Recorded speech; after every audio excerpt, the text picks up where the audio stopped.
Hi,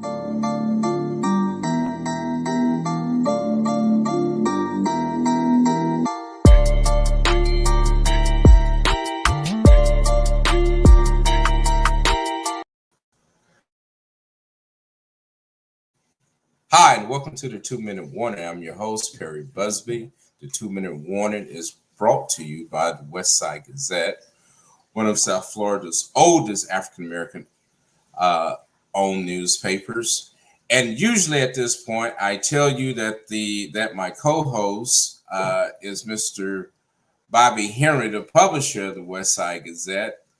But unfortunately, I can't say that because Mr. Henry is not here with me tonight. He is away on vacation, and wish him and his wife Bertha all the joy and relaxation during this time, and wish them the best. And so we're going to continue to plug on, and we do have a lot to talk to you about tonight. Let me kind of move this down because I want to talk to tonight. We're going to be a hot topic, but primarily we're going to talk about the primary elections. But before I bring on my guest, just wanted to take a moment to talk about our governor and the three-ring circus that he put on today here in Broward. And what may look like a circus is really the governor sending out some very strong signals if we aren't careful and looking at the imagery today. I first heard about this when Bobby called me and asked me if I had heard what was going on. Initially, this morning, there was talk that the governor was on his way to Broward for a major press conference about voter fraud, and even there was talk that the supervisor of election, Joe Scott, was feared to be suspended. And that was just all of the crazy talk. And I'm sure the governor enjoyed that. But once the governor came here, we found out that the governor was merely putting his foot in the sand and making a very, what I would just say is a very direct statement to Blacks and Hispanics and those of Latino. Well, let me just say the Black and Browns. Let me just be simple. To Black and Browns, that your vote is under heavy scrutiny. That is what the governor said today. When we look at he came to Broward to announce fraud on 20 individuals, none of which were Broward residents. Here are the people who he named. Robert Lee Wood of Opelika, Ronald Lee Miller of Miami. They're in Miami-Dade County. Leo Grant, Louis Villaran, Robert Simpson. They're residents of South Bay, Delray Beach, and Pahokee, and Palm Beach. And then there's Peter Washington of Orlando, Hubert Jack of Tampa, Michelle Strickland of Eatonville, Jerry Foster of Orlando, who are all in Orange County. If we get a chance, we can show you the pictures of those individuals. And my statement of that, the fact that this is truly about Black and brown individuals is not an overstatement. And the fact that he came to Broward to make this statement and even to put fear that our supervisor of election, who is also an African American, is somehow under some heavy scrutiny. These are the signs of this election. And I say that because a few right before we came on, I checked the early voting totals. And as of today, with 4 days left in voting, we finally reached 10% voter turnout.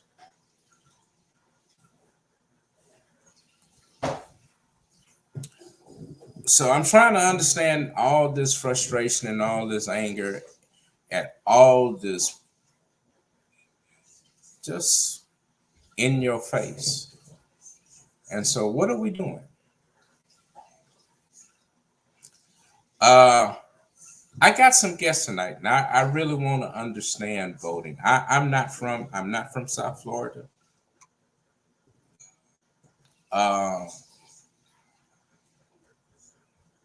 But what I see here, I see in my hometown, I see in other places I've lived. Because wherever I go, I try to understand the local politics. I try to understand the politics of our community. And I'm reaching now. And so I want to understand from our young people what we can do, how we can really help them, and what we can do from their eyes. I don't want to prescribe a solution. I want to hear some solutions. And I want to hear some things from their perspective because it's always helped me. With that being said, I want to bring on my first guest. She is the president of the Young Professionals Network at the Urban League of Broward. I know that they are doing some work in terms of voter turnout, and I thought that if I would bring Ms. Brenda Morrison on to get a bird's eye view, a frontline view of what's going on and how we are reaching our youth and what's the message up front. So I'm happy to have her join us, Miss Brenda Morrison. Thank you so much for having me, Perry. And I'm definitely looking forward to the conversation. Your opening remarks around voting are tantamount to what we will endure past election cycles. And it's key that people kind of understand and make the connection between elections and what happens to their day-to-day lives when elections aren't happening. So happy to be here. Right. Thank you. Our other guest is Mr. Latif Mwa Osahar. And what I didn't know is that Mwa and Brenda were classmates. And so it was great to bring them two together, and man, what a class that they've got two great individuals who are serving the community. That must have been a wonderful class. MY, so great to see you. Oh, it's great to be here. Yes, definitely went to school with Brenda, and we all knew. Well, I definitely knew she was going to be exactly where she is right now, and I'm pretty sure she's not stopped on her path. I want to say thank you for being here, Perry. And the conversation that we're going to have tonight is very important. The intergenerational conversations are very important. We don't have them that often. We definitely have, a lot of divides between generations when it comes to this particular conversation, and I'm ready to have it. So I'm happy to be here. Great. And do we have our third guest, Miss Shirley Oxis? Uh, who, and I hope I got that name. I hope I got it correct. But Shirley uh, is doing great work within our Haitian community in terms of voter outreach and her work in just training and what we need to do to help get ourselves better in this fight that we're in. I, you know, we say voting, and immediately we start thinking that we need people with political titles when really we need people with so many other resources to help make this work. And so I'm so happy to have her because she gets to see this front line as well. And so thank Well, you I for appreciate joining it. us. Well, Perry, thank you for joining me, and I'm really honored and happy to be here. And as Emwa stated, we're bringing the intergenerational part. I hope to bring the inter I guess oh, I lost my mind. Like the intro, bring our cultures together, because a lot of times when people are looking for voters, they're not really looking into the Haitian community too much. Haitians normally look for Haitians, but do Americans look for Haitians? Because there are a lot of Haitians who are American. So I really welcome this topic. I'm glad to be on the panel. And hopefully, we'll all share and gain some insight on how we can all bridge this gap together in order to move forward to the better good, not to be on the right or the left, but at least to get our people thinking about voting again. I agree. I agree. And to our audience, thank you for joining this broad conversation. Uh, we invite you to join in if you have questions, if you have comments. Uh, we're at a time that we have to talk about topics that we used to sort of keep in the corners. Uh, and but now it's time because those same issues are now plaguing us. Um, with 10% of voter turnout here in Miami-Dade, and I think I think Miami-Dade is maybe 12. I'm not sure. I mean, but it's low. What are you hearing are the prospects for where we are heading into November with so much on the line? I don't know who you'd like to answer first. To all of you, to all of Well, you.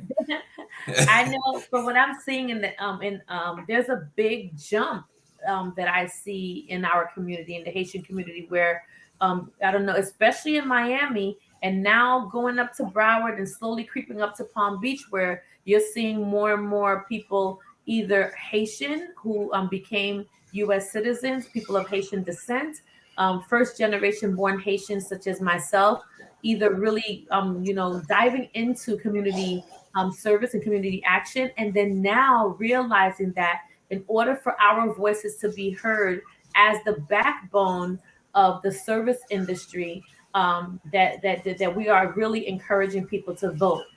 It used to be before where we would mobilize people like either or you're Democratic or the church would be Republican, but I see more and more of us Haitian Americans just asking the people just to vote. Think about what it is that you want for your children, what do you want for your future, what legacy you want to leave behind, and then just vote no matter what is going on, and no matter what your thoughts are, and then you really don't have to pick a side a lot of times. And I think sometimes we also have a disconnect where we're forced to choose a side. And then I understand that. And then we probably don't always agree with one side or the other, but you can still claim Democrat or Republican and still have a choice as to whatever side that you want to choose. And I think that that's one of the things that I see, that there's a grassroots movement going on in our community right now, encouraging us to get to the ballots and vote. Mhm. I would chime in and say that I would normally see um, uh, in municipal elections you have the lower turnout, and it might be that a city might have an election. It might just be an amendment to maybe change something on a ballot or anything of the sort. And most folks, it might be like just an election day. It just might be a work day for them that they decide I'm not able to make it. I just got to make ends meet, and they might not be the ones to turn out. And so when it comes to even universal primaries, you run into that issue. But then when the general election happens, you see the spike, you see the jump. And so the mantra, at least that I really lean towards, and even when I connect with whether it is youth or even other folks out in the community, I always say that every election matters, every single one. You don't leave anything on the table. And I think when it comes to seeing how polarized our federal government has become, and how a lot of the decisions are being left to states and local governments to figure out, when they oftentimes don't have the resources or they're looking for it to be universal standing law, you're going to have to vote for the folks who represent you, because they're going to be the ones setting the standards, setting what you know to be true and true for resources or anything that may come up that you deem to be a pressing issue. So the issue of the turnout number is a key thing for us, and I think it is something that we must tackle more often.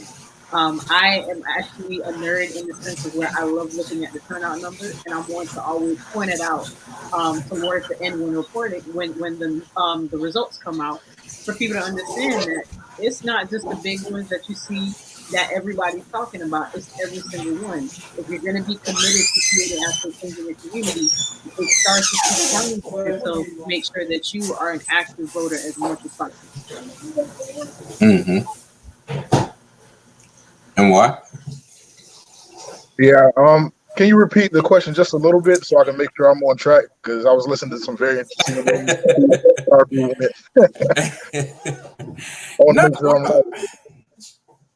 no, I was saying from your perspective, what Mhm. has been sort of the outlook and the view of this election. I mean, in terms of uh, your service audience, and those who you engage on a daily basis. And I know for a fact that you are. I mean, you are working on this initiative as it relates to African American men. Uh, in looking at these numbers and in looking in some of those discussions, are these numbers in line with what you would expect? To be honest, that's a really good question. So first, I want to say that the 10%, even though that's nowhere near where we want to be, it is an uptick. It is a little bit different from what I would have expected based on some of the conversations um, right now, because a lot of people, so you have certain groups that are somewhat exhausted when it comes to the political realm, because of the last few years and the things that have just taken place. The antics, the stress. A lot of people are stepping away, but I think as we have people stepping away, we have a lot more people stepping in. I want to say that that uptick could be for a few reasons. It could be um, because of things like Amendment 4. And I want to say that because not only because of those people that now have the right to vote again, but because those people that now have the right to vote again are now joining the conversations inside of their respective groups. So that allows us to reach out inside of spaces in which they didn't have those conversations because they didn't feel a part of it, but now they are a part. So that one person that got the ability to vote again is sitting in a room of 20 people and they're discussing those different things. And normally when people are new to an area, they're more engaged than people that have been in there for a long time because they want to make sure that this happens because it's fresh to them. They're not exhausted, so they still have that energy. And we want to make sure that we have the ability to also match that energy. So again, the 10% we want to aim for, somewhere around 80-90%, of course, when it comes to voting. We want full participation and civic engagement. But it has been a lot lower than that before. It has been around the 3 or 4 or 5%, a lot. So the 10% is an uptick. We are also inside of a new age when it comes to political outreach. I think we're still kind of new there when it comes to like social media outreach and things like that. So I think a lot of organizations and people that are on the ground are having the conversations that we have been having before, but in a new way, in a new atmosphere and a new platform. It was a little bit slow. It was a little slow start for some of them, but a lot of them are beginning to actually have those conversations on platforms like this, like online, Facebook. So, we have to reach people in those places. So I think, I'll contribute it to that. And some people are just tired and they want to make these changes, and I'm with those people. I definitely agree with you on that. But I think, again, just pointing to that beleaguered feeling, that's not a bug. That is definitely a feature. When we truly talk about what it means to suppress the vote. That one of the ways is really one of the best ways to suppress it is to get people to the point that they don't want to deal with it. Yeah, or even simpler, Perry. One of the things that Brenda and I think you also pointed out are the days that are allotted to vote, and the time frame that are allotted to vote. The majority of Haitian immigrants and the majority of Haitians who are in the service industry, they are working and they have children. And one of the things that I know that my community is really working on is one of the things we're working on a couple of things. One is to encourage them to vote either in the what they call in early voting periods, where the times are very flexible. And then also understanding that your mail-in ballot still does count. But even with that mail-in ballot and going to the voting stations, one of the things that we struggle with is the language barrier. Spanish is a very old language. Creole is also a very old language. However, not as it's really young in the way that we write it and in the way that we read it. So then you'll still have people going to the polls and they say, well, don't you speak Creole? Why don't you just vote in your native tongue? But that's still a challenge. One, for the people who were educated in French before 1970s or 1981, when they then finally started to integrate Creole into the classrooms. Or you have the migrant workers or people who just are illiterate and don't know how to read, but still want that vote. So then who gets to help them? There are people at the polls that do help, but a lot of times we struggle with enough. Another issue as Haitian immigrants that we always find, which, and I don't think that, Americans or any other of any other background, I think we share the same issue and we're trying to still trust the process. I think that's one of the biggest issues, especially after the last administration and all of that rhetoric that went on. I don't trust the process sometimes, and the only reason why I do is because I was the grassroots, first on Hillary's campaign, and then when Hillary fell off, then I jumped onto the Obama campaign and just knocking on doors and whatever I could do to do that. But then we all lost, I think a lot of us lost the momentum and not trusting the process anymore. And then we're lingering on now going into the next 4 years where this is hanging over our heads again and say, are we still be able to trust the process? And those are the two main things that I think that really our community have a problem with. And when I take a look at all of the Black and Brown communities as a whole, I think we share the same issues, which is why I don't want to call it a Haitian issue, an immigrant issue anymore. I'd like to call it a Black and Brown issue at this point, so that now, we can help pull each other and mobilize each other, and not just stay in our own little group, which is what they want. Because when we do that, it more than likely will just tear us apart. You know, and I've seen in different elections where, oh, there's a Jamaican running, there's a Haitian running, there's a Black American running, and then now the switch. You know, and then when it comes back, oh gosh, the Haitian person is not on the ballot anymore, so I'm not voting. Or the Jamaican person not on the ballot anymore, so I'm not voting. I wanted to get rid of that because we're still brown and Black, you know, and then those people are still, when you're the governor or you're the congressperson of a particular area, you're the governor, congressperson, legislative person, the mayor, whatever it is, for all of the people. And then that's another point that I'd like for us, for our politicians, to make sure that they're reiterating the fact that, listen, I'm everyone's politician. I'm just not going for this person. And then as voters, we should be open to understand that as well. All right. Thank you. And again, audience, if you have a question, please join us with our guest, Mr. Oxus, RTJ Group, Brenda Morrison, president of YPN with the Urban League of Broward, and Mr. M.Y. Oshahar with Florida Rising, who's helping us unpack a discussion. Here's the question I have. Do you think we approach voting more out of tradition than any idea of political strategy?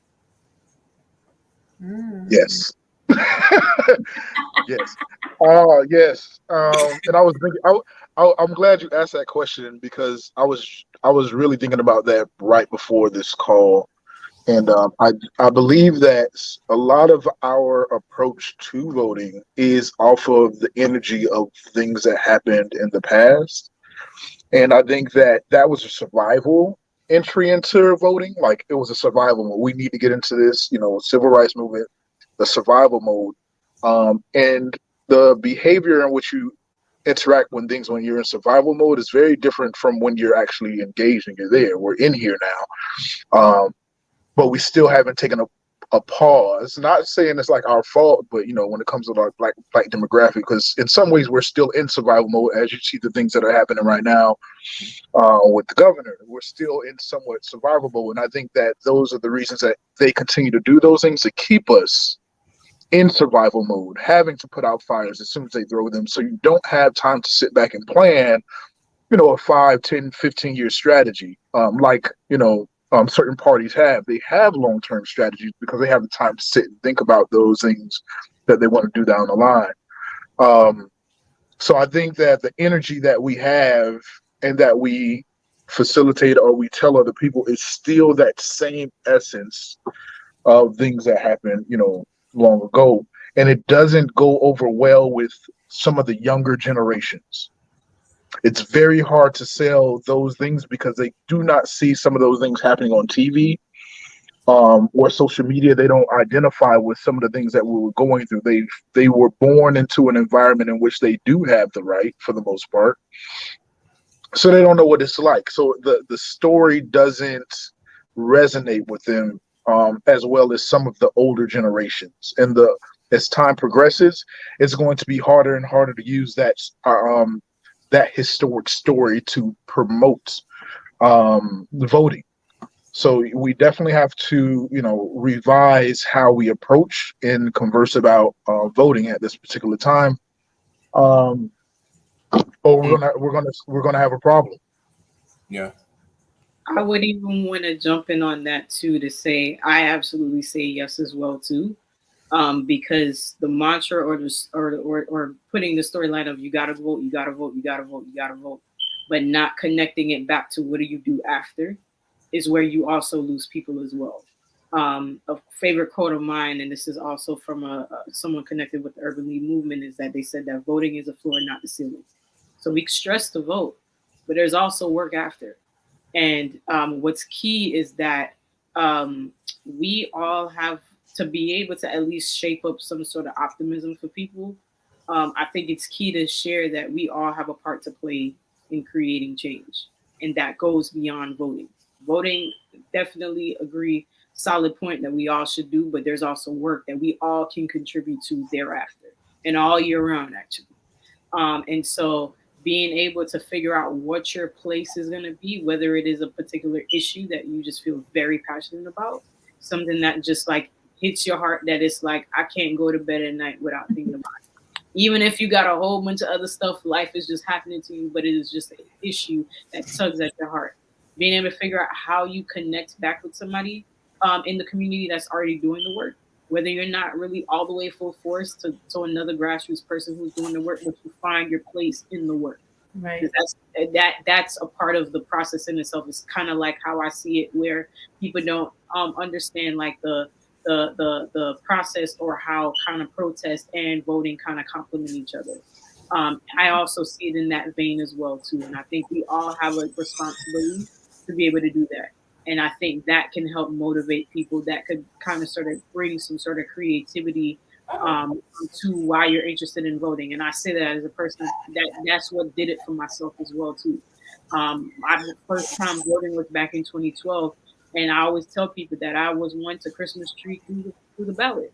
You know, I knew what I was going to vote for at the top of the thing, but I couldn't read all the way through. And I remember standing in line, and I remember it was somebody who was a poll worker, or not necessarily a poll worker, who was working for a candidate. They brought the stuff to me. I was in the line. I'm like, okay, I remember the name. Do I know their platform? I could tell you that, you know. But afterwards, once I got involved in community related work, I started to make the connection piece, and realizing how both sides of it, being able to get involved in your community as well as voting, complement each other to really sort of drive change. However you decide to get involved, that's on you. But there's work to be done to be able to get involved in community beyond voting. But voting is a starting point, and people can be able to understand how they connect with each other. However we break it down to them, because how it may connect with me, it might not connect with somebody else. But however we do that, I think we have a responsibility to do that, to get people involved. Right. So to piggyback on what both Brenda and Emma have stated so far, we also have to deal with like the immigrant community as a whole. For example, a lot of the immigrant communities, they did not, slavery is like something really, really foreign to them. Especially, and I can only speak of Haitian heritage. When I was growing up in Brooklyn, and I went to a Catholic school with all white nuns, and we were mostly Black and brown kids, mostly Haitian descent, the women would say, "Oh, you're so articulate. You know, one day you're gonna be the best businesswoman, the first businesswoman in ever." And I'm like, my aunt is a business lady. My uncle owns, several buildings in Brooklyn, or own businesses in Haiti. So that whole idea of being the first Black, or being oppressed as being Black, is sometimes can be foreign to a lot of immigrants, because when they come to this country, they really don't identify as being the first whatever, or being or identifying with slavery and protesting, and not seeing themselves on a different level, and stuff like that. Like, because when we were growing up and I would go visit Haiti, my grandfather was one of the top lawyers in Haiti. My father coming to this country became one of the vice presidents of the biggest printing company. So I never saw the struggle. I grew up here, and now not even identifying. I was like, oh no, we're not Black. We're Haitian. And then sometimes we look at us like we're crazy. It's like, what do you mean? I'm like, no. This whole racism, slavery thing, and I think it's like the generations after a couple of, you would have to be like here now, but in my generation growing up, and I'm in like the 70s, 80s grid generation, when we come here, we're like, I don't know why the Black and white people fighting. What's wrong with y'all? And then why are they calling me Black? And stuff like that. We're from a Black nation. Another thing that I wanted to talk about, we're also coming from a lot of countries of dictatorship. What do you mean vote? What does that mean to us? No, that's a lifelong president. But Shirley, it's going anywhere. Do I really have a choice? So, but you raise an interesting point. You really do raise an interesting point, because it sort of explains why we have this tendency for authoritarianism. Because when you just think about it, when you're born, you run into the hospital's politics. You leave there and you go home to your parents' politics, and you're introduced to the politics of your school, your church, your culture. And then when you get 18, we say, oh, now you can choose. The hell, what does that mean? So how do we kind of start dealing from even that concept that you even know what to choose when you've been told? And then I think that So I'm sorry, give me 1 second. Even in our Black culture, Haitian culture, no matter where you are, for people of color, we're always taught to put your head down. We're now understanding that no, that's not what to do, and then we need to continue to pull that out of us. Go ahead, I'm sorry about that. Mm-hmm. Yeah. yeah, so and I'll add on to that. That's pretty much where I was going with it. It's strange to us today if we see a child vocalizing certain things to their parents, like talking back, having a conversation, saying no, they don't want to do something, like being very vocal about things. To some of us, it kind of irks our soul. Like, what is going on here? That's crazy. That's insane. And I thought that way for a very long time, but I sat back and I thought about it. I was like, well, that is exactly what we're asking our people to do. We're really fighting for our youth to have a voice. We're really fighting for all of us to have a voice. And it's strange to me that it's not strange, it's just an interesting thing that when we do see it, it bothers us a little bit because we're not used to it.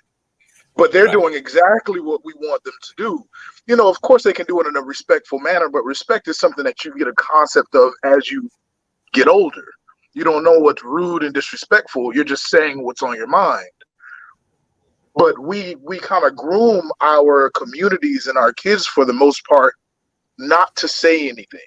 Listen to what you're told, be obedient, go here, go there when I say so. And that kind of grooms them out of the ability to vocalize things in certain spaces, in which we're talking about right now, to be engaged in stuff. If you don't have a part to play in things, you're not going to really care about it too much. But if you have a child that has the ability to kind of vocalize what goes on, of course, again, respectfully, what goes on inside of their house, they're a part of it. They're probably going to care about that household a little bit more than anything else. That is our house. That's my house. This is mine. Instead of us, saying, like, parents sometimes are very guarded of things that they work for. Like, this is my house. When you get your house, you can do what you want. Now you're creating that separation. But if we really want to build these strong people that we're talking about, it starts there. And I know it's a very uncomfortable thing for adults to do. I myself don't have children, but I know it's uncomfortable to see. It's uncomfortable to see, a child speaking to a parent in a way in which, only adults would talk to them. But I have seen more and more parents allowing that type of conversation, so the kids can be a little bit more open. They can be vocal, speak up when you want something, use your voice, etc. And I think that goes a long way, because if it starts there when they're 6, 7 years old, by the time they're 18, no, you're not going to be able to just talk to them any type of way. You're not going to be able to just run any type of political tricks on them. No, they're gonna stop you. And no. Yeah. And now I just even want to jump in and say, I think this kind of even goes back to the point of where we were going with the intergenerational piece in itself, and really challenging cultural norms and familial norms as well too. I think it's even quite interesting that we, bring this back around voting. I even think about voting in the essence, and this might, in a way, mirror tradition, but it will challenge it a little bit in terms of what it looks like. So I know for me, I'm known in my family as a community person. So even right now, when we've gone through the ballot situation, I'm the one that my family is going to asking, okay, who should I go vote for? I even remember back in 2020, I was a bit lagged in dropping off my vote by mail ballot, and my parents were on me. Like, my mom was like, "Yo, I'm not even talking to you if you don't drop off your ballot." Like it got that serious, but it was not that serious in previous years.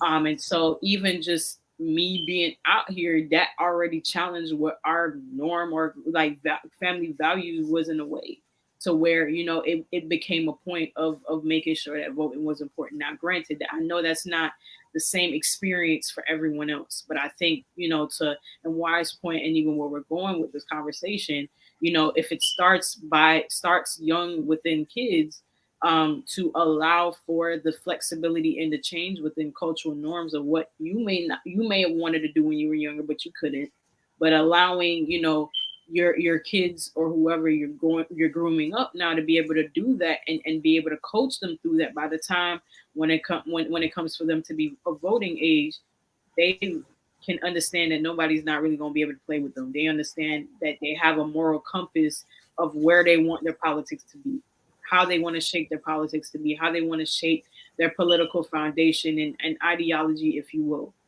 So I think that's a good point, and I think that touches a lot in terms of how we could invoke change in a generation. Yeah, no, and you're exactly right, and that delves back into how do we deal with that, because that is a big impediment in terms of our gaining political capital. And again, I'm through kind of cutting around the bush. Every time we talk about voting, there's this concept, oh, the young people, oh, they aren't consistent, oh, they aren't this. And there is some truth to that. Me being that 18-year-old, that same truth held for our generation as well. So I'm kind of lost in this. If young people would only get it together, well, hell, no one was on your back when you didn't get it together. And so and then when we see young people engaged, is either young people who fit into the template. Mm-hmm. Again, I'm through cutting corners. It's either I think young people who cut the template, but how do we make this voice bigger? Because again, and I'm going on personal experience. Right. A lot of times when I hear the discussion talk about how do we get young people, it usually generates to, we just need to get them to get in here and do some social media for us. No. As if that's their only utility. And so how do we get beyond some of these barriers? So I have a thought, Perry, and I teach computer science, robotics, and engineering. I used to teach it for people who can afford it, and I taught it to people. So I quit because what I realized is that our kids need that stuff. Mm-hmm. And in doing market research and studying, that we're really naturally good at math, Black and brown people. That's a natural thing for us. Science, math, it's a natural thing. Somewhere down the line, whatever, they made us think that this is not our thing. And whenever I would walk into a classroom and there are most of our kids in there, and I'll talk about STEM, we don't not good at math. We're not good at this. We're not good at that. So then I hear it. I didn't shy away. I didn't get discouraged. So what I did is I said, okay, I don't have to use those terms. I'll walk into them and say, hey, how many of you guys want to use my robot and want to learn how to use it? Or I'll say something like, do you know that we use robots every day? Do you know that sensors are used with the lights, with Walmart, blah, blah, blah. And I realized it's almost parallel to what we should be doing, and how we should be accessing our young voters. One of the things that we're not doing is that we're not making it relatable. What does this voting thing have to do with my life right here and now? And then one of the things that I encourage is like, you don't even have to vote for president if you don't want to. You know, I'll tell them, I say, because by the time the president does something for you and trickle down, you know, and I'm not saying that it's not important, but I'm really pushing towards what about the lady who lives in the same area as you who would really fix that pothole and not mess up your car? Or what about the red light cameras as a young person who you're always probably doing a little bit more of a speed so that you really, you know, get a little bit of leeway with that? Why don't we discuss the people that are actually affecting your lives every day first? You know, one is making it relatable. Two, stop talking all of this political mumbo jumbo. I don't know what my district is. Give me the name of the person. What are they? What can you do for me, and how can I help you do it for me? Is pretty much the approach that I now see some of us younger politicians moving the way into, but I still see that the older politicians that are still trying to attract us are still using the old rhetoric. You know, you want us to choose from becoming Democratic or Republican when, you know, and then you're telling us, no, let's come by together and be kumbaya. Wait a minute, you just asked me to choose, you know? And I'm coming from left to right because I'm neither. As a matter of fact, I got kicked off of the Haitian American Democratic Club when I went independent. They gave me back my money. And I'm like, wait a minute, I'm still Haitian American. They're like, and I was like, are you kidding me right now? And they get, so no, Shirley, my friends, here's your money back. Thank you. I said, you know what, just donate the money to your cause. But those are my three things. One, we need to make it relatable. Two, we really need to have to figure out to stop talking that jargon and just tell me what it really is. And then I guess the third thing, stop making me choose. You know, tell me that it's okay to say that I'm pro-choice and not be a Republican. What does that have to do with anything? You know, tell me that it's okay for me to choose this and I don't have to really choose a side because this is what I really believe in.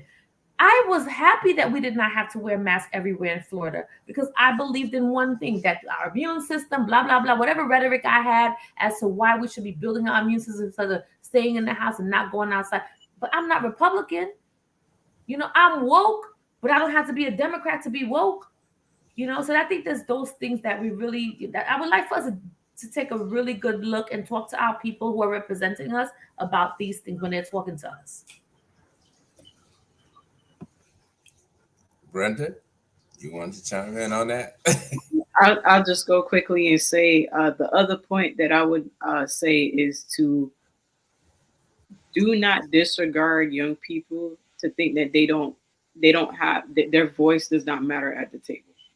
Their perspective at the table doesn't matter because it definitely does.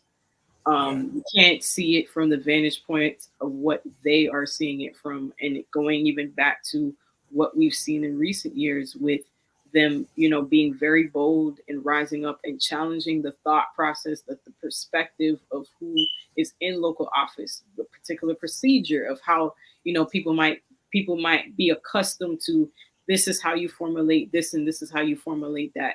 And do not disregard the thoughts or having the voice to challenge what you consider to be the norm. Your perspective is not the only perspective. That's not the only way to kind of move us forward and to move to progress. You kind of sometimes you need agitation, you need challenges, because sometimes you might be missing something. You might be so honed in that you're not looking at what is at your peripheral, and at your peripheral are those youth that are banging down and saying, hey, the way how you're going about this is not really serving us well. This doesn't serve the community well. And your responsibility for the representatives that you put in place is for them to consider that. If not, keep you at the table and say, okay, how do we collaboratively kind of move our community forward? So for me, I think it is that do not disregard their voice because it is more powerful than people realize.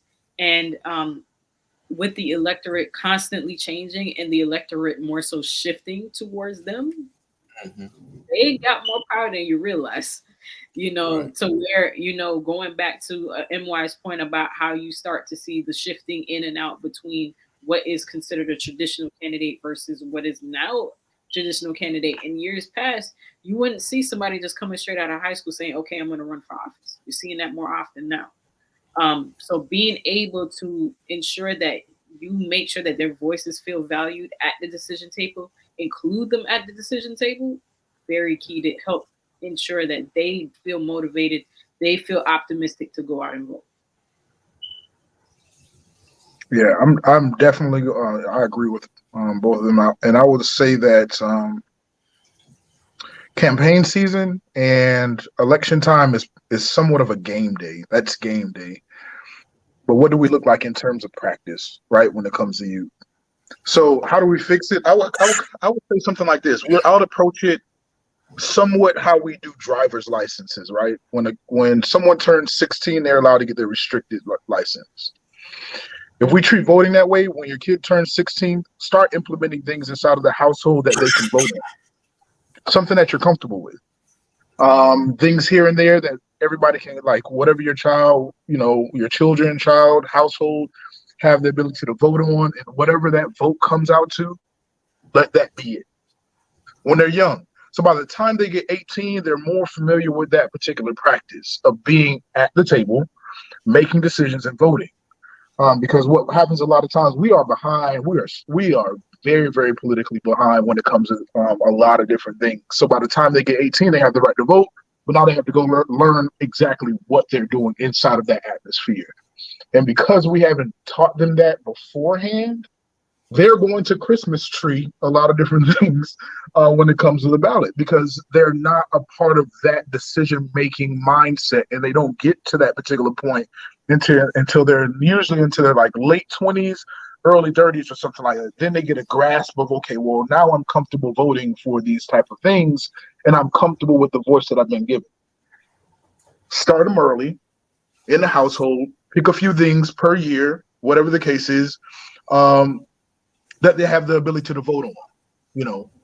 Let it be something, whatever you're comfortable with, that doesn't cause conflict, because what happens is that it teaches both generations things. It teaches the older generation to listen to the young generation based on what they decide and accept it. Because somebody else is at the table, you don't look down at them. They don't know what they're talking about. They made a decision. Like Brenda mentioned, they made a decision, listen to what they said. We're going to move forward with this particular path because this is what you choose. And you have the ability to control that inside of a controlled atmosphere, which is your home, right? No super terrible repercussions from them doing that, so they can get comfortable. You want to give people the ability to make a mistake, if we want to call it that, make a mistake, make an error, learn from it without throwing them out into the world like, okay, well, go vote for your governor. Well, that's a more serious thing that you're voting for, and they never voted before. So before we get to game day or anything like that, election season, campaign season, we have to practice very, very well, because how you say, you play how you practice, and that would be my most critical way of addressing the involvement of youth. Yeah. You got to start them like really young, and that has to start inside the household. I had a conversation with a few people about implementing a voting structure inside of high schools or inside of schools, letting the school, or like not just like prom king and prom queen, like something significant that impacts all 4 years that are inside of the school at that same time. So what you'll have seniors that are getting ready to vote on something that will not impact them because they're getting ready to leave. So it's an interesting dynamic. So now you have the seniors that are getting ready to leave. They have to vote on something that impacts the school. You have the freshmen that are coming in that don't really know what's going on, and you have those middle two grades. And I think that'll be a good environment to simulate the generational voting range that we have, because we have a lot of elders that are voting on things that no longer impact them. We have a lot of 18-year-olds that are voting on things like Medicare expansion and stuff like that they have nothing to do with. But we have those the mid-range ages, like we just left that age. So, it's one of those things where I think that'll be a very good environment in which we can really engage people in civic engagement in a way that it doesn't necessarily impact you, but now you have to think about the people that are around you, the people that within your school, these freshmen, these juniors, these sophomores that you run into in class, you see them, You're about to make a decision that isn't going to impact you, but it's going to impact them. Right. Yeah. So those are the type of things that, some of the programs that like I'm putting together, like just thinking those things through. How do we make this better? Right. So yeah. Yeah. Get off that box. I'm saying, MY, like one of the things that that I always remind is like my donors who donate to me, or the people who help me put on the classes for Haitian immigrants. I always put something in there where I said, you know what, we have a social responsibility. And I think that's the thing that we're missing in everyday life. It's just me, my family, my family, my family. This is what I'm doing.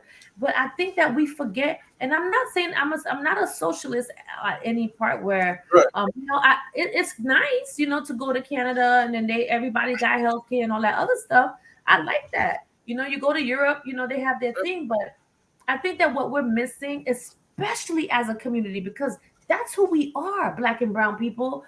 I have not gone to a Black and brown country where there's not a sense of community and that there's not a sense of social responsibility.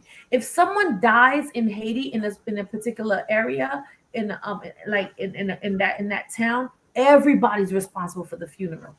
If a kid is going to college and then the mom probably cannot do it, everyone's putting together to push that kid through. And I think that we're missing, because they instilled in us so much that we have to take care of ourselves.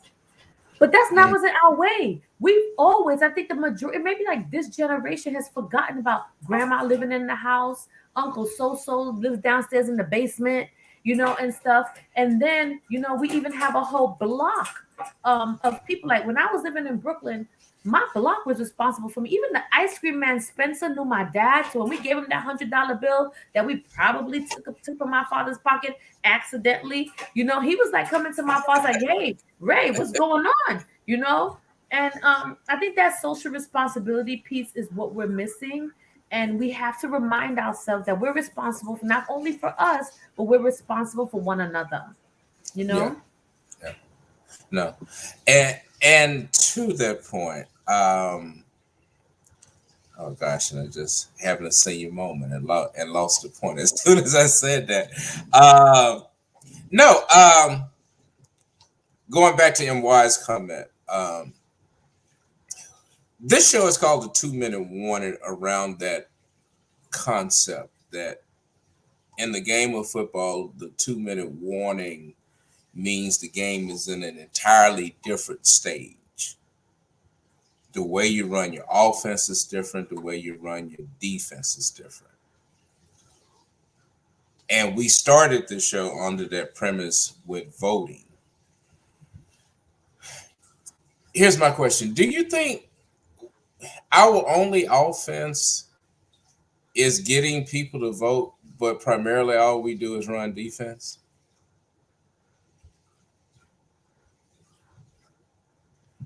I mean, I kind of get a sense that our only offensive move is always we got to get out to vote.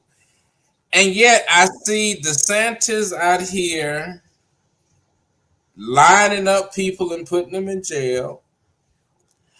I see voting laws changed.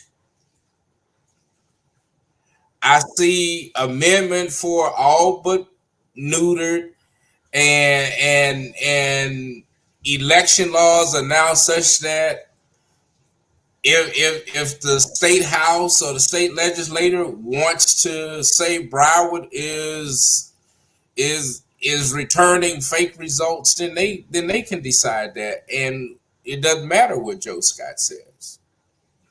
So with all those offensive moves, I mean, where's our offense?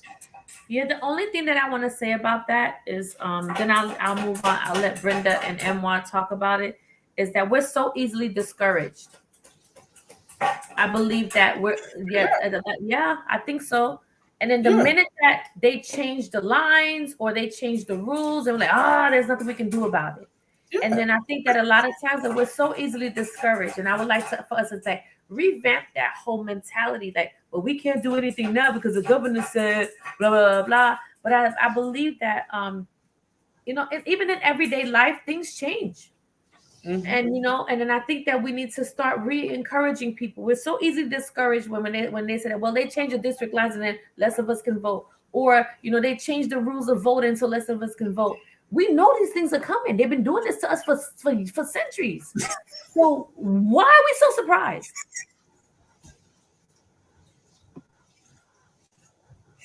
And again, these are the messages that we're sending our youth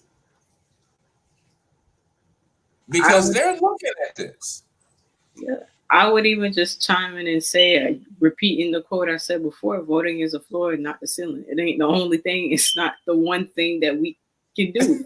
It's just one thing in itself, but there are a multitude of things that we can do. And what you are describing is a lot of the systemic stuff that is just ground game for them to use. And on our end, that is where there is people power to get involved, to be a part of the checking of that. But if we don't have that framework built out, because again, when you can't connect the dots between why people should care about this when they're literally just trying to get from day to day, Mm-hmm. you can't really fully build out the bench. I know the phrase in itself, when you talk about building the bench, talks a lot about building up new political leaders. But I would even venture to say building up the bench also means building out what that community infrastructure looks like to counter what is happening. It can't just be just the politicians themselves. Exactly. You could build in new faces. And I think, over the past couple of years, we've seen that, and they come with a lot of great energy. But again, it is that community involvement. What does that look like? That's where sometimes even the accountability piece goes. That we have an opportunity to play. But I also look at it from the standpoint of somebody who is just, again, trying to go through a 9-to-5 to provide for their family, and they are just on decision mode. And decision mode is like the defense mechanism mode, that my house might cave in on me. I don't know where I'm going to place my family if I can't pay for rent. And I can't fault that person for not being able to get involved. And there's that gap in itself to figure out how they can maybe play a role, to get themselves in a self-sufficient place, but be able to figure out how they might play a role in this. So there's still even that gap in itself that we, as a community, are struggling to address. And it's not a fault of their own. It's the system in itself. So there's a lot of fractures and stuff that affect our foundation to be able to counter that.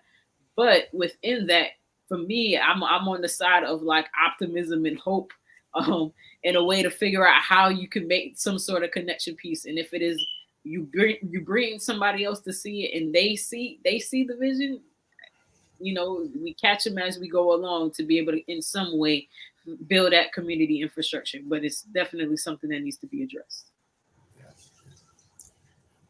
And how can the community as a whole continue to embrace this? Because in some ways there's a concept that it doesn't exist. And I think, again, it leads into this whole intergenerational, it's not in my world, therefore it doesn't exist. How can we, even use opportunities like this to kind of, talk about those things?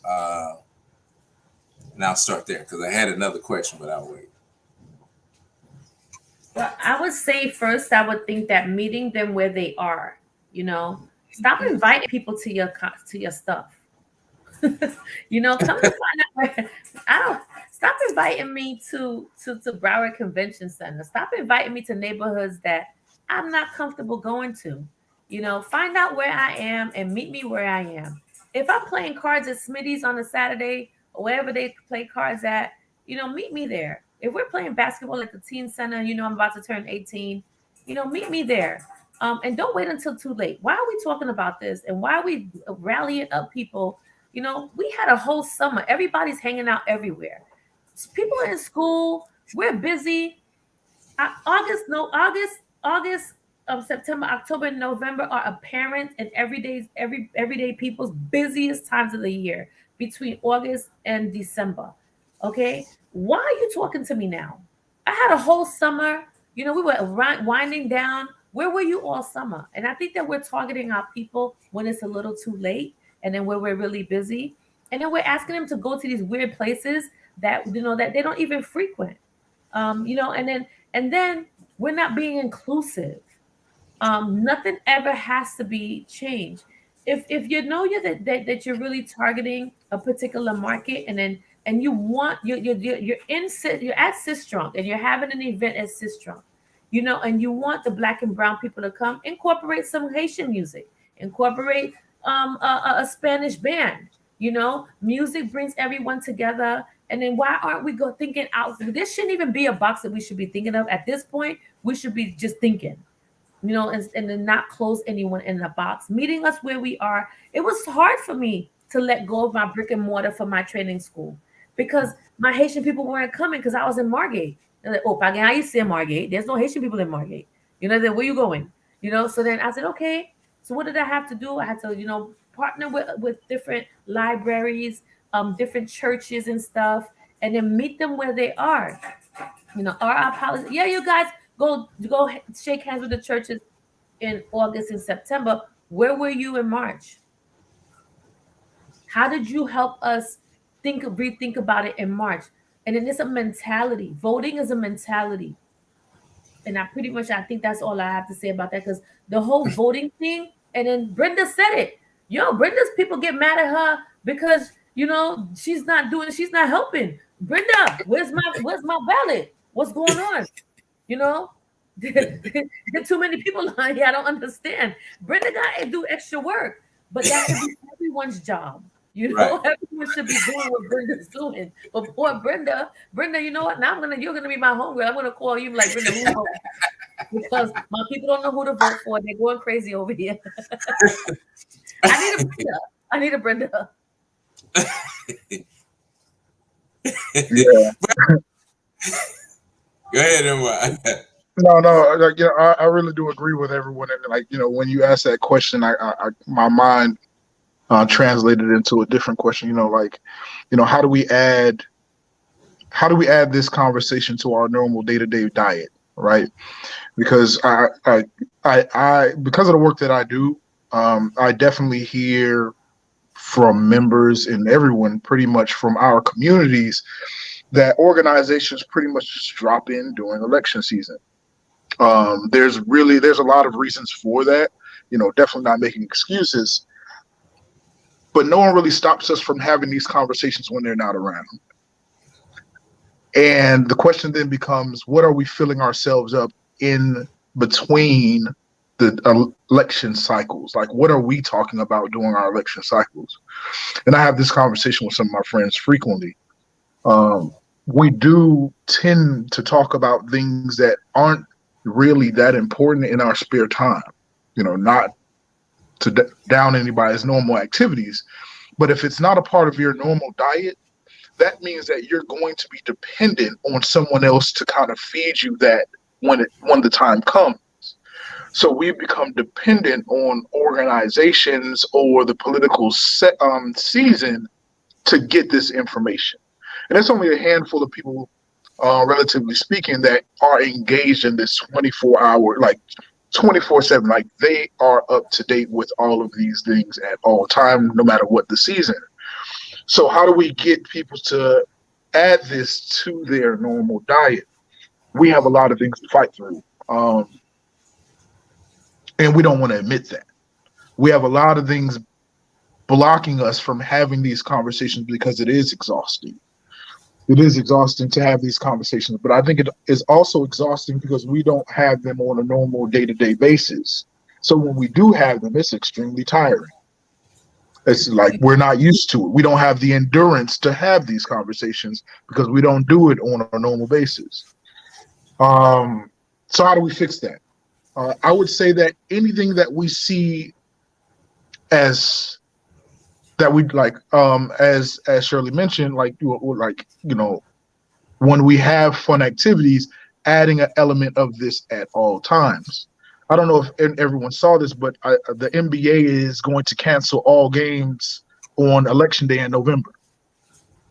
So those are the things that need to start happening on a regular basis. Like, now this is going to let all of our basketball fans know that their favorite sports is shutting down for the day because they know that this is important. So all of our major sports venues or media or organizations need to do the same thing. And it has to be all different types of programs or that are like that. Maybe even all the major television networks and things like that. What are normally going on at that time? No, we're shutting down because this is where everybody needs to be. Even if you don't go vote, we're not going to be the reason for you not going to vote on this particular day because you wanted to watch this game instead. We're not going to be a part of your absence from your life and your important choices. Celebrities and things like that. We do have a lot of celebrities that do engage inside of, voting activities. All of them should engage in voting activities. Shut down. Like if you're not having a concert that's driving people to go vote, you need to black out. You need to just step back away from the scene for a little while these conversations are going on. Because a lot of people will choose to do something that's relaxing over something that's stressful. But another thing that indirectly that they're doing too, because let's just say the Florida Panthers, for example, or even the Miami Heat. And I have a lot of family members who work in the Miami Heat in the services industry. They're the ones cleaning the locker rooms and stuff like that. If they shut down, then those service workers are able to go out. And then, forget about all those people who's watching the games. I'm pretty sure they figured out a way to vote before they got to the game. But what I like about that is indirectly what they're doing is they're allowing the people who are cleaning, cooking, the janitorial services people who are the majority of the people that we need out there voting, it gives them the opportunity to go out there and vote too. So I'm glad to hear that. And I think that's really important. Let's hold these hotels and these big venues accountable. Say, yo, if you just give us this day, then it will allow our service industry people, to go out and give them the opportunity to vote. And then somebody like, oh, well, they're not going to vote anyway, but you didn't give them the opportunity to say no. Right. No, I think we should look for every, or at least every feasible opportunity to give people an opportunity to vote. In Harris County, and I shared this with Joe Scott, in Harris County, Texas, they opened up a 24-hour voting that you could drive through in your car and vote. Again, because we don't understand that we have a workforce that operates, when the moon comes up and the lights go out, how do we make those things available to them that would, make something like that viable? I think, again, we have to really, and that's where young people, I think having that outlook begins to help change this, because again, on the surface, it looks like voting has never changed, but it has in so many different ways in terms of how we approach it. And so we need to be able to adapt that to communities. I mean, we use technology for every other way to surveil and maintain. Well, let's use it as a way to access. And then I guess my final question for tonight is, and I hate to end it on this one, but do you think we really understand the rules of voting? And I say that sort of really as a loaded question, because everything I see that we're involved with on voting happens prior to people going to the ballot box. But there's so much activity that goes on and rules that have to take place that happens after, and we aren't involved with. And I think that there again, how do we begin to help change the mindset of how we even approach this? I know that there was a young group, I think was it University of Florida, that was helping, that was using text messaging to help students know what the waiting times were at some of the polling locations. So again, it's been some social groups that have, picked up the call. Where do you see some of that happening here in Broward, and how we can really help increase that?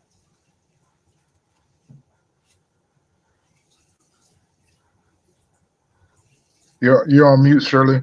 But I didn't. I was just saying, I don't know. I'm gonna let you guys answer that because there are too many rules and they change too often. And listen, I'm not Brenda, where I've ever been involved. I just did my little knocks on the doors, when I was really motivated. I'm gonna leave you guys to answer. But as a regular voter who's not really into the game of getting people out there to vote, too many rules. I don't know where to go. I live in Pompano, right? I live in Pompano Beach. I try to go vote right there, less than a quarter of a mile away from me at the community cultural center, right? And then they told me that I was not in the district. I'm like, I stood in line. No one checked. Now, do you really think if I didn't like Sheila that much, I probably would have left the line? But because I was told that I was in the wrong place, they had to go wait in another line. I could have just said, forget it. Too many rules. I don't know what I'm doing. I think I'm pretty cool. I'm okay in the smartness area. I should be able to navigate. But it makes too many rules. It changes too often. And again, let's go back to we're getting discouraged when that happens to us a lot of times. And I guess, and I'll leave that to you and Brenda.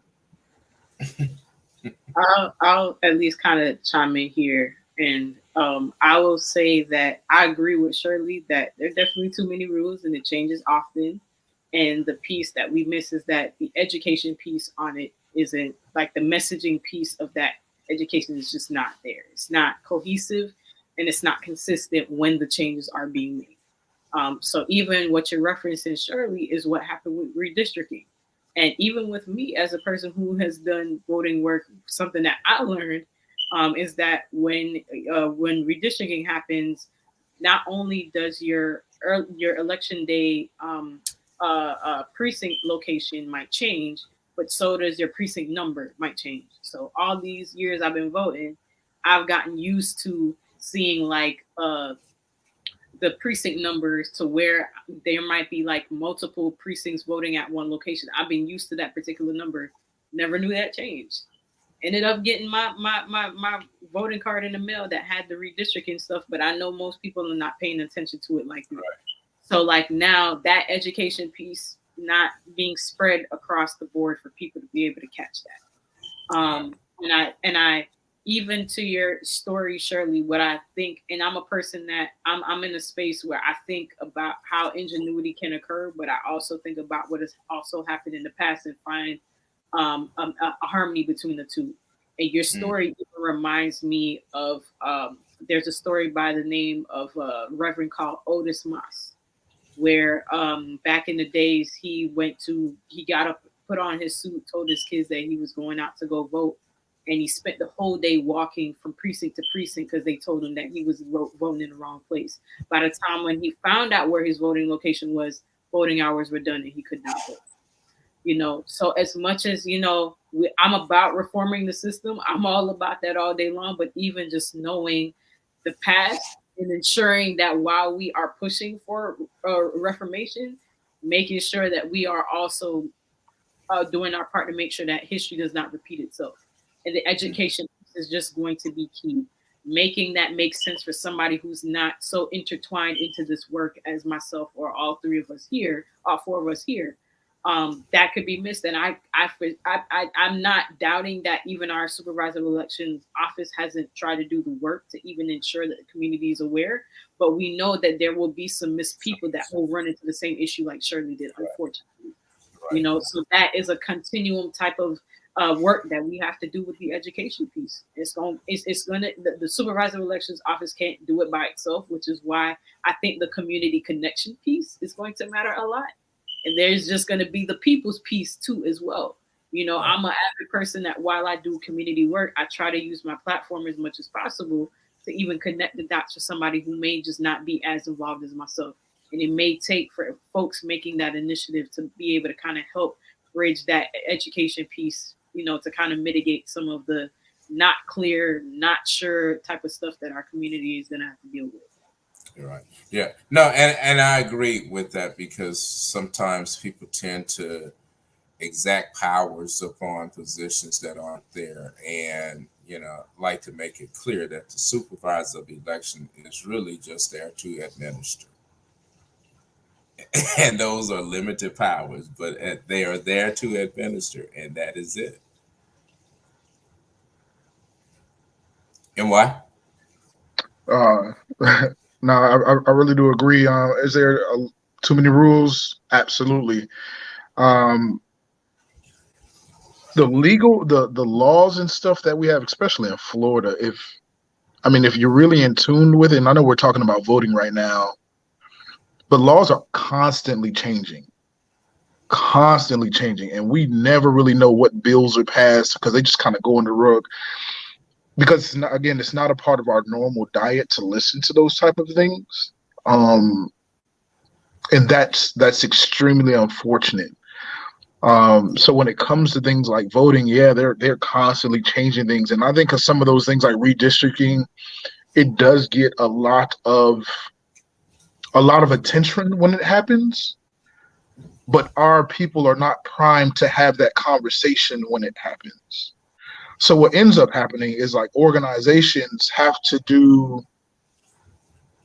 forego educating people and try to just push them inside of a booth, or try to engage them and try to push them in a certain direction. And we really, really miss that educational portion of things before the game. Before we actually hit this wall, we need to have people mentally ready to engage in this particular process. Because if you don't, you're going to spend a lot of time trying to convince them that it's important. You're going to spend a lot of time trying to convince them to pay attention to the things that are changing around them, because we don't have that conversation on a normal basis. Absolutely too many rules to vote, which is interesting because we claim to, promote democracy. That's a very weird thing for me. Shoot, they went to, the U.S. has gone to war over such things, trying to spread democracy and make sure everybody has a voice and stuff like that. Go to full billion-dollar, trillion-dollar wars, but yet here we don't open it up. That's the craziest hypocritical thing. I was yo, you spend a lot of money promoting this message of democracy, but inside of your own walls, you spend a lot of money to not make it a thing. So it's y'all got to figure out what y'all want to do in life. Y'all want this to be a thing or not? Yeah. Well, to say that point, Emma, as an immigrant, and as an outsider, a lot of times, although I was born and raised here, but I always feel like the outsider looking in. Other countries are laughing. When they see, and then there was a point that I think that Brenda made earlier, or maybe NYU made it, about the protests and stuff. The young people are the one out there protesting. Young people are always the ones out there protesting. Our parents always stayed home. When you look at these videos, and I was not ever part of it, when I look at the back in the videos of Martin Luther King, those are all young people. They were out there. There's always young people out there protesting, and yet we still ignore them. The second thing, to your point, Emma, when you're talking about our democracy, we laugh. We're like, really? Really? What is going on here? What happened to, we all come together and then, for the better of the good and all this other stuff, and we still have racism? Right. And so then a lot of countries, when they look at the United States, and then that's one of the reasons why they fight us so hard. When you go to another country like Israel, and you go to all of these other countries, and you're fighting for someone else, what you think is a democracy that you're trying to instill there, they're like, well, show me your democracy first, and then we'll allow you to come over here and be democratic. Right. Oh, well, I know I could go on for at least another half hour or so, but we're only supposed to do an hour, but we went over 30 minutes. I just want to say thank all of you for joining. This is a discussion that needs to continue in many different forms and touch on many different subjects other than voting. But before you go, I do want to ask, in your closing comments, how do you see us as a Black community dealing with this current politics, and where do you see us headed? I'm gonna let Brenda end because I think hers will be a lot more positive than mine. Sorry, Brenda. I think that we need to stop the inter-racism amongst ourselves. I was talking to my good friend David Wright earlier, and we have some discussions all the time, and we both agreed that when we stop the inter-racism, and I'm sorry, Black people, and it is ugly for us to have this amongst ourselves, and then we could always bring it all the way down to skin color and everything. But I think that recognize that immigrants are now your citizens, are now your residents, and they can vote. We are recognizing it on our own, but we need to bring that together. We should not be divided, period. Period, period, period. Because Black, you, Black, you, Black, you, Black, you, brown, you, brown, you, Black. Whatever happens to one of us, Black, brown people, it happens to all of us, Black, brown people. It doesn't matter. I might look a little fair skinned, but if me and Brenda get pulled over, we're going to the same jail, no matter what. Parler Creole and stuff like that, and I'm trying to speak Creole. I can't get out of the jail. Me and Brenda still going to the same jail because So I think that, and it separates us, it divides us. It's ugly. We came on boats to get here. We came on planes to get here. However we got here. Now we're legalized, and I have my little card to vote now. Please, Black people, help me, because a lot of times we shy away from that. And then I think we need to be more inclusive too as Haitian people. Like, hey, we need our Black American brothers and sisters to come over here and then show us the ropes. How is it done? How is it done so that we can bring it together? And I think I'll leave it at that, because that's my strong piece that I see ever since I've been here. I'll just mention that I said it before, I just find myself operating in just a space of hope and faith. We talked a lot about Shirley talked a lot about even the cultural perspective. And for me, I'm also an immigrant myself. So I'm originally from Jamaica. But for me, I've being involved in change and being figuring out what my place is within the fight is just something that's just innate to me. No matter how much I get frustrated with it, there's always glimmers of hope that I see, and when I'm able to see it, I lean into it a lot, to be able to feel as if there is some way we can overcome, or if not, be able to at least create some sort of semblance for something new to be birthed for the next generation coming after us. And so when it comes to creating or being a part of the change, I'm just about knowing that there's a lot of work to be done. And I'm like, okay, how can I get my hands dirty?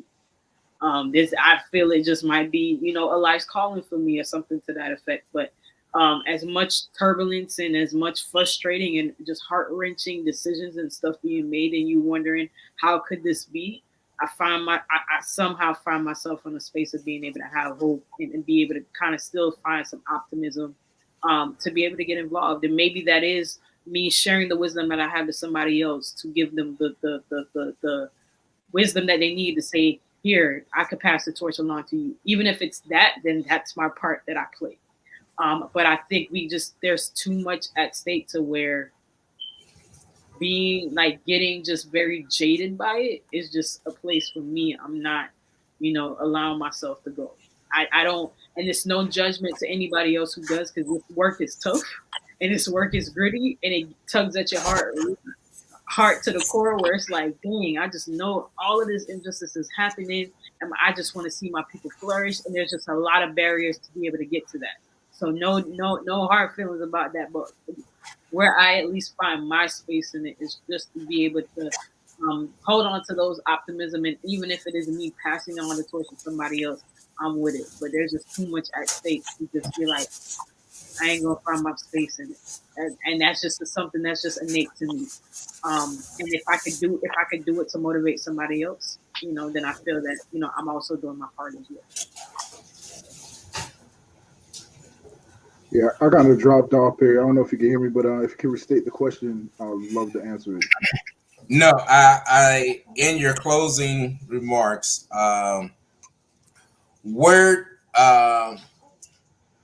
do you see us as a community headed after coming into this election and out of it?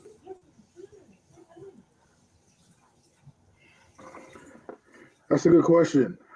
Where do I see us? I think we're always at some type of fork in the road, but I think our power still remains.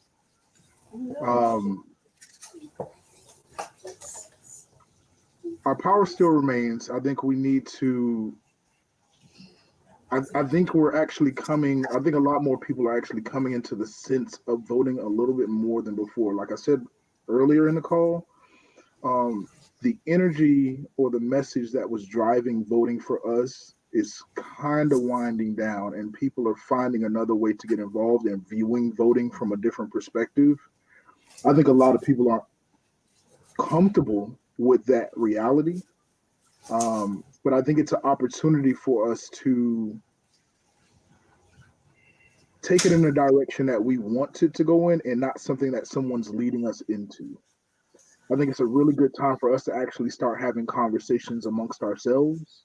And I'm going to lean on, what Shirley was mentioning about the division that we have between our diaspora within the U.S. when it comes to different groups. One of the things I advocate for is the elimination of those imaginary lines that we have between us. Because, and it's going to kind of go off course a little bit, but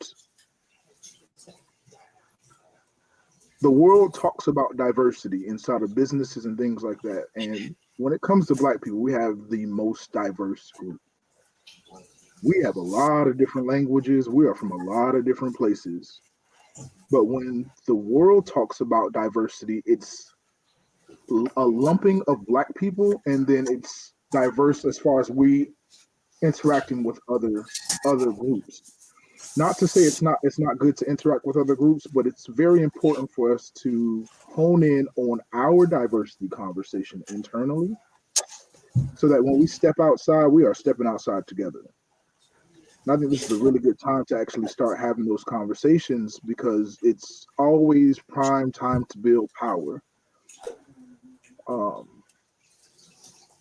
We're in a good spot. We're always in a good spot. We just are always in a building phase. Are we ready to take some action?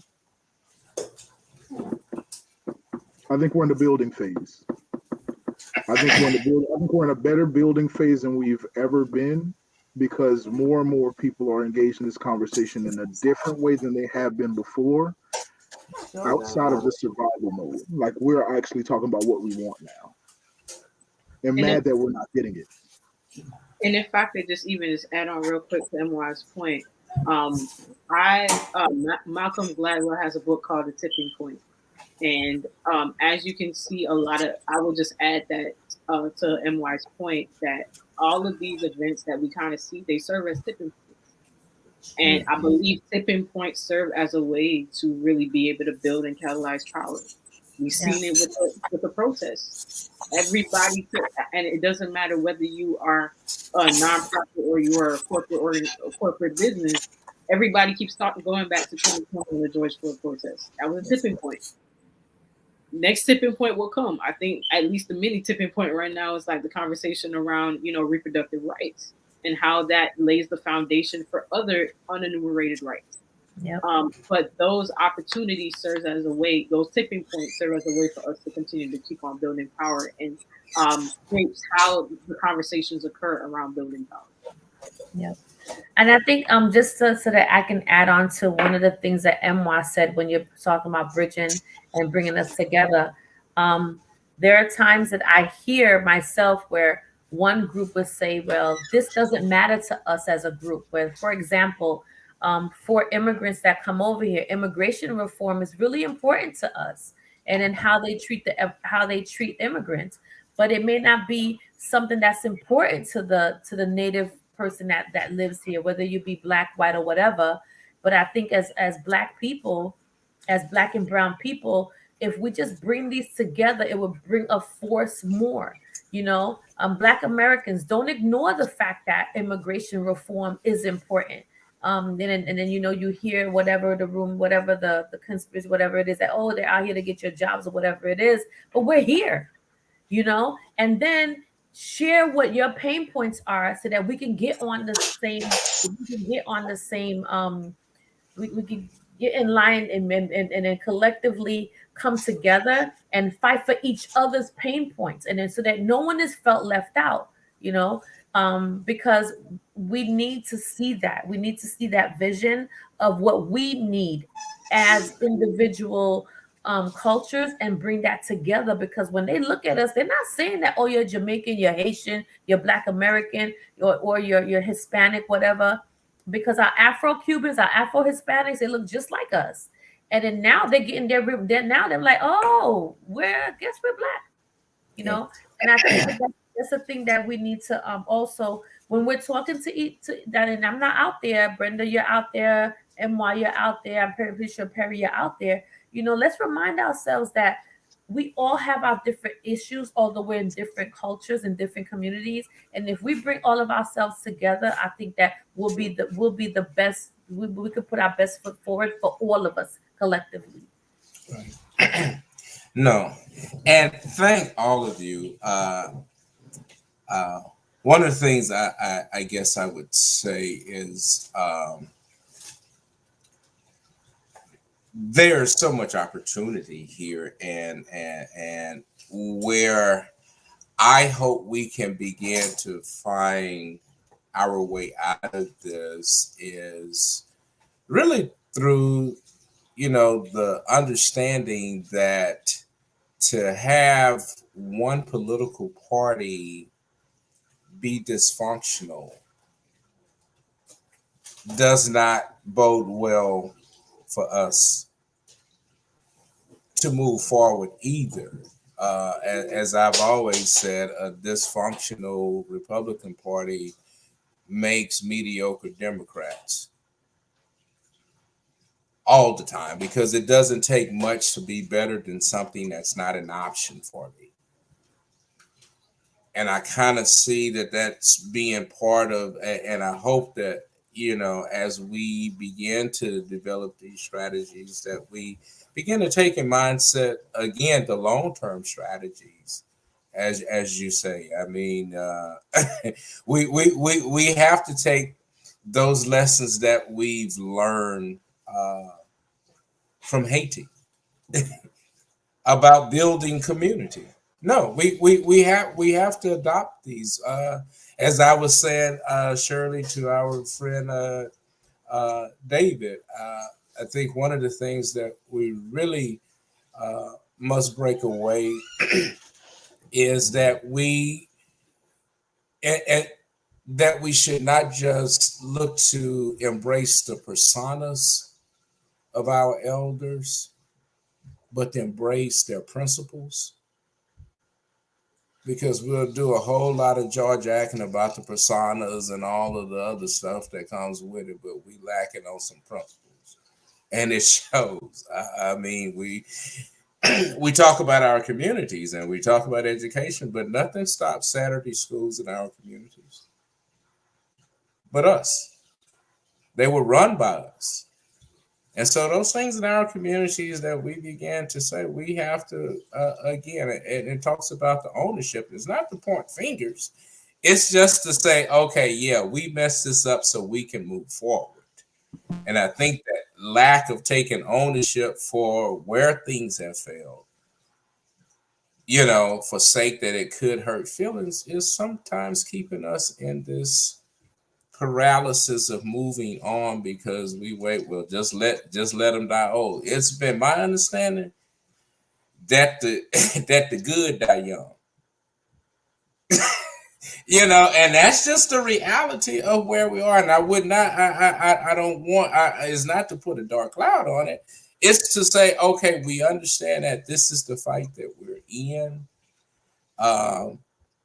But this election is about numbers, and that, as I say, for Black people, we've been a conundrum in the white man's politics, starting with the 3/5 compromise. And since then, we have not been made whole. I don't care what they tell you about the 15th Amendment. It did not make us whole. And I'm not a math major, but I do know that if you have a fraction, it takes another fraction to make a whole. And we've not created that fraction to make us whole. And if we're not careful, because of the way that they undermine and undervalue Black participation, we might need to wonder whether or not we are more like 2/5 or 1/5 at this point.